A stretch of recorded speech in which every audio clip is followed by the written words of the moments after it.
अच्छा, है। अभी आप एक बात कर रही थी कि हम लोग हाथ बहुत धोते हैं और सैनिटाइजर का बहुत इस्तेमाल करें, जिसकी वजह से स्किन बहुत ज़्यादा ड्राई हो जाती है। तो उसको सही करने का कोई तरीका भी है, मॉइस्चराइज करने का कोई तरीका? उसका तरीका देखिए, अभी वैसे ही इतना लॉकडाउन है तो नॉर्मली पेशेंट्स डॉक्टर्स के पास जा नहीं रहे, तो ये कर सकते हैं कि घर में किसी के पास कोकोनट ऑयल है, ठीक है, तो वो कोकोनट ऑयल से आप दिन में 2-3-4 दफ़ा अपने हाथ को मॉइस्चराइज़ कर ले, ठीक है, वो बहुत ईजी तरीका है। और कोई भी मॉइस्चराइजिंग लोशन है तो वो आपने सैनिटाइज़ किया या आपने हैंड वॉश किया, क्योंकि ऑब्वियसली सोप आपकी स्किन को ड्राई कर देता है, दिस इज़ वेरी कॉमन।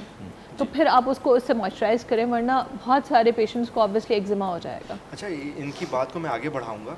अगर आप सिंपल पानी से हैंड वॉश करते हैं 20 सेकंड के लिए, तो तकरीबन 25 से 30% जी, सिंपल हम पानी से साफ़ कर रहे हैं, सोप या कोई अल्कोहलिक बेस्ड सैनिटाइज़र मौजूद है, ज़रूरी नहीं कि कोई बहुत आला ब्रांड का कोई सैनिटाइज़र, लेकिन हैंड वॉशिंग बेहद ज़रूरी है। उसकी रीज़न ये है कि 20 से 30% चांसेस ये होते हैं कि आप हर तरह की बीमारी से जो हैं दूर रहते हैं। Really? जी, 20 से 30%। Not just only corona. Exactly. तो इसके लिए कोई हाई फाई आपको कोई मेडिकल की चीज़ें नहीं चाहिए।